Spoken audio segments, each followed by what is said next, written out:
channel terbaik untuk mendapatkan materi. Kalau bukan di sini ya, di mana lagi? Jadi, ayo belajar! Halo semuanya, kembali lagi di channel ini. Nah, kali ini kita akan membahas tentang manajemen pembiayaan sarana dan prasarana. Pembiayaan pendidikan menurut Hamdani adalah sebuah kompleksitas yang di dalamnya akan terdapat saling keterkaitan pada setiap komponen yang memiliki rentang yang bersifat makro, satuan pendidikan hingga makro nasional, yang meliputi sumber-sumber pembiayaan pendidikan, sistem dan mekanisme pengalokasiannya, efektivitas dan efisiensi dalam penggunaan dana, akuntabilitas hasil penggunaannya yang diukur dari perubahan yang terjadi pada semua tataran, khususnya sekolah, dan permasalahan-permasalahan yang terkait dengan pembiayaan pendidikan. Selanjutnya yaitu faktor yang mempengaruhi pembiayaan pendidikan menurut Bastian tahun 2015. Yang pertama itu ialah kenaikan harga, yang kedua perubahan relatif dalam gaji, ketiga perubahan dalam populasi dan kenaikan presentasi peserta didik di sekolah negeri, yang keempat meningkatkan standar pendidikan, yang kelima meningkatkan usia anak yang meninggalkan sekolah, yang terakhir yaitu meningkatkan tuntutan terhadap pendidikan yang lebih tinggi. Berikutnya yaitu landasan hukum pembiayaan pendidikan. Menurut Baharudin tahun 2010 menyebutkan bahwa landasan hukum pembiayaan pendidikan terdiri atas dasar yuridis yang berisikan Pancasila, Undang-Undang Dasar 1945 dan peraturan perundang-undangan.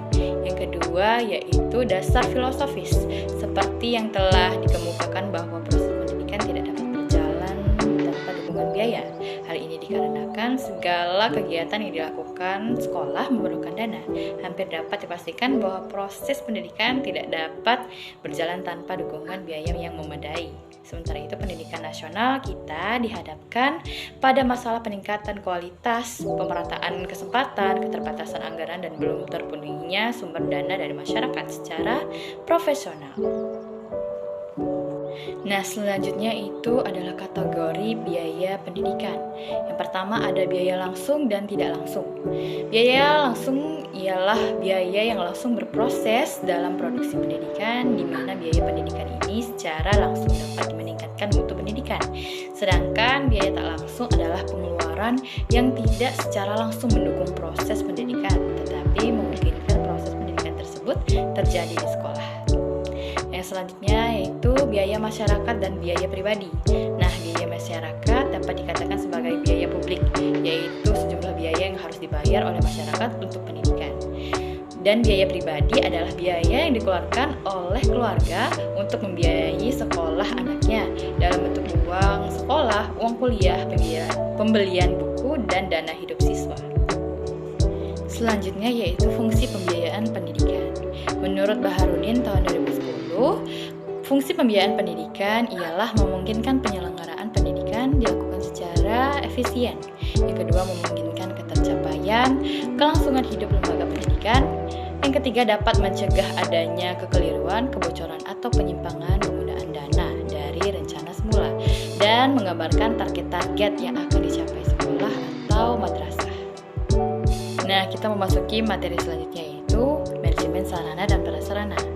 Sarana adalah segala sesuatu yang dapat dipakai sebagai alat dalam mencapai makna dan tujuan. Sedangkan prasarana merupakan semua perangkat kelengkapan dasar atau fasilitas yang secara tidak langsung menunjang jalannya proses pendidikan atau pengajaran seperti halaman sekolah, taman, dan kebun. Nah, manajemen sarana dan prasarana ialah suatu kegiatan bagaimana mengatur dan mengelola sarana dan prasarana pendidikan secara efektif dan efisien dalam rangka pencapaian tujuan yang telah ditetapkan. Berikutnya ialah perencanaan sarana dan prasarana. Perencanaan sarana dan prasarana persekolahan dapat didefinisikan sebagai keseluruhan proses perkiraan secara matang, rancangan pembelian, pengadaan, rehabilitasi, distribusi atau pembuatan peralatan dan perlengkapan yang sesuai dengan kebutuhan sekolah. Nah, selanjutnya yaitu tujuan dan manfaat perencanaan sarana dan prasarana. Nah, tujuan yang pertama itu untuk menghindari terjadinya kesalahan dan kegagalan yang tidak diinginkan.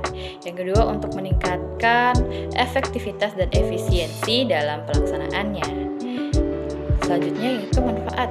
Manfaatnya yang pertama dapat membantu dalam menentukan tujuan.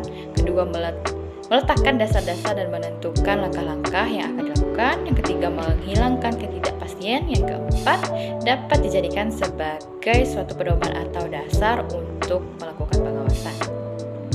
Terima kasih sudah klik video ini. Jangan lupa subscribe dan tinggalkan jejak ya. Dah.